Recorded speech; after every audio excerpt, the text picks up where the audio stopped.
Hello students, welcome in the chemistry class 11th chemistry. Chemical bonding and molecular structure.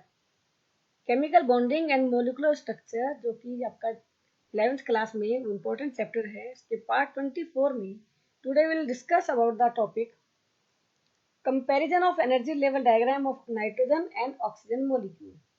Nitrogen and oxygen molecule के energy level diagrams में क्या difference है उसको compare करेंगे आज हम इस टॉपिक में.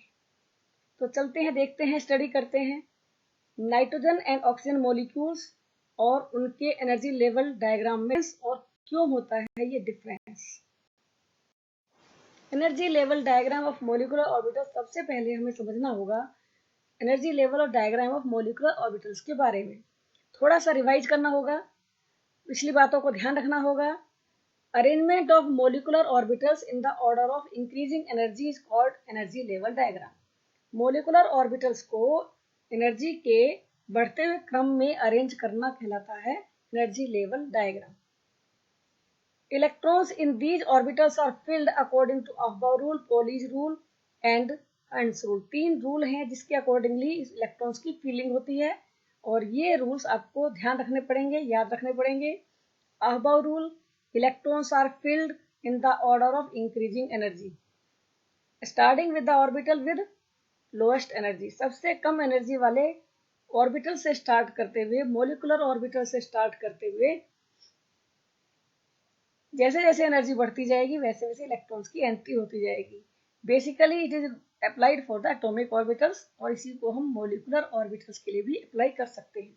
नंबर 2, पॉलीज एक्सक्लूजन प्रिंसिपल, जिसके accordingly not more than 2 electrons can be found और फिल्ड इन एन ऑर्बिटल. किसी भी ऑर्बिटल में 2 से ज्यादा इलेक्ट्रॉन नहीं होंगे.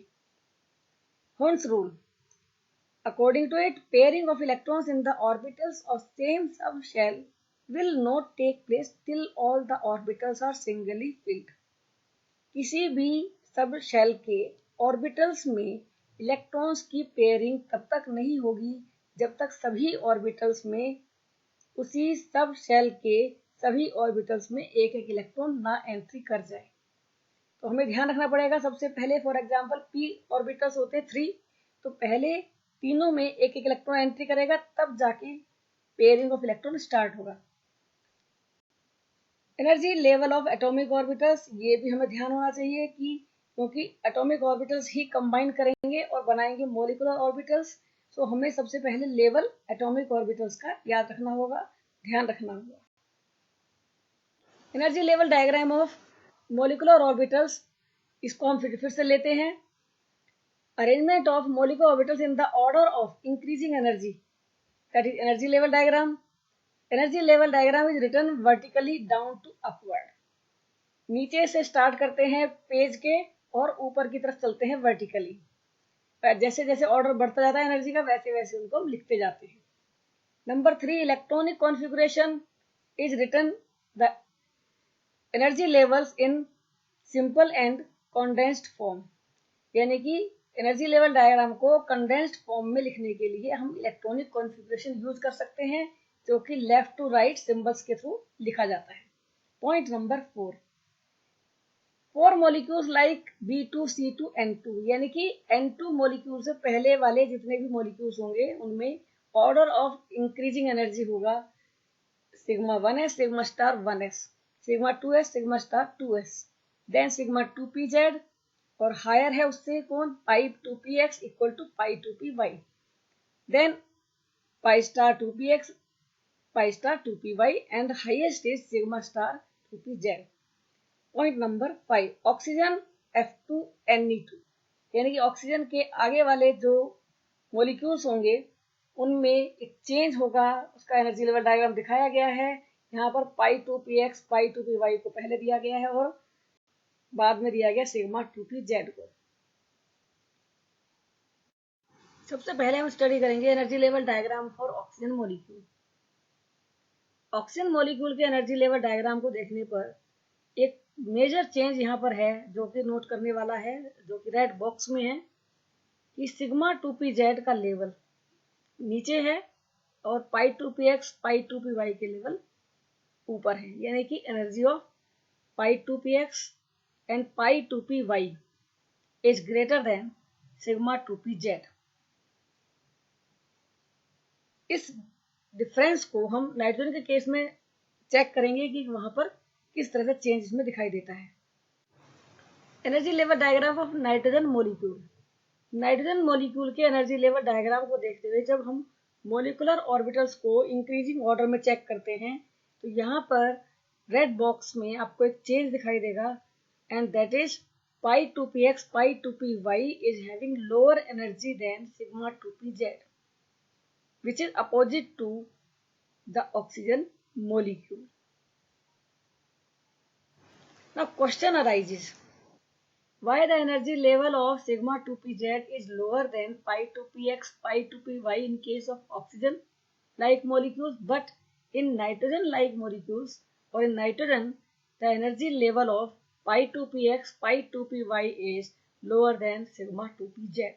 तो ये ऑर्डर अपोजिट क्यों है? तो इसको हम पॉइंट वाइज स्टडी कर सकते हैं। Number 1, nitrogen is less electronegative than oxygen and energy difference of 2s and 2p is less in nitrogen. ये लेस इलेक्ट्रोनेगेटिव है ऑक्सीजन से और यहाँ पर 2s और 2p के बीच में एनर्जी डिफरेंस कम है। पॉइंट नंबर 2, जब मोलिकुलर ऑर्बिटल्स बनते हैं पॉइंट नंबर 2 में in case of this one sigma 2 star 2s has similar symmetry as the sigma 2pz। यहाँ पर pz को न्यूक्लियर इंटर न्यूक्लियर एक्सिस पर लिया गया है सिग्मा बॉन्ड फॉर्मेशन के लिए। So both are having the same symmetry. दोनों के सिमेट्री सेम होने से दोनों में इंटरेक्शन ज्यादा होगा, आपस में इंटरेक्शन हो जाएगा, पास पास होंगे क्योंकि दोनों एक ही सिमेट्री में है, एक दूसरे के क्लोज होंगे। पॉइंट नंबर 3, तो सिग्मा 2pz एक्वायर्स मोर एंटी बॉन्डिंग कैरेक्टर। इंटरेक्शन के कारण सिग्मा 2pz में थोड़ा एंटी बॉन्डिंग कैरेक्टर आ जाता है सिग्मा बॉन्ड फॉर्मेशन के टाइम पर as compare to pi 2px and pi 2py। pi 2py and pi 2px these are laterally arranged, so there will be interaction less, so their energy is in case of oxygen molecule। यहाँ पर इसको check कर सकते हैं। Point number 3, sigma 2pz acquires more anti-bonding character than during sigma bond formation in pi 2px and pi 2py। Point number 4, so sigma 2pz is more destabilized. ये ज्यादा destabilise होता है, इसमें रिपल्सन थोड़ा बढ़ जाता है and so it's energy is more than pi 2px and pi 2py। और ये किस में होता है? In nitrogen molecule which is having completely half filled configuration and less electronegative than oxygen. इस कारण से सिग्मा 2pz की एनर्जी ज्यादा है और pi 2px pi 2py की एनर्जी कम है। तो आज के लिए इतना ही। Thank you, keep watching, like, share and subscribe. इस चैप्टर के जो रिमेनिंग वीडियोज हैं कंप्लीटली आप देख सकते हैं एज एंड स्क्रीन और एक साथ उनको स्टडी करके पूरे कंप्लीट चैप्टर को एक साथ स्टडी कर सकते हैं। तो देखते रहिए, like, share and subscribe. Thank you.